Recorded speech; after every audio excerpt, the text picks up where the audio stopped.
రెండెకరాల ఆసామి దేశంలోనే సంపన్న సీఎం ఎలా అయ్యారంటే, నాకున్నది రెండెకరాలే. 1,00,00,000 కాదని ప్రతిసారి మైకు వాచిపోయేలా, గొంతు పగిలిపోయేలా చెప్పుకునే చంద్రబాబు 1992లో 7,000 పెట్టుబడితో హెరిటేజ్ ఫుడ్స్ స్థాపించారు. 1994లో ఐపీఓకు వెళ్ళగా 6.5 కోట్లు సమకూరాయి. 1995లో దీని మార్కెట్ వాల్యూ 25 కోట్లు ఉండగా 2025లో 4,500 కోట్లకు చేరింది. చంద్రబాబు 1994లో మంత్రి కాగానే తన భార్య భువనేశ్వరికి హెరిటేజ్ బాధ్యతలు అప్పగించారు. ఇందులో భువనేశ్వరికి 24.37% వాటా ఉంది.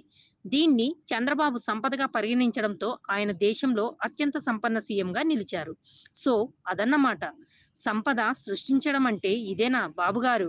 అయ్యో, ఈ కిటుకు మాకు తెలియదులేండి.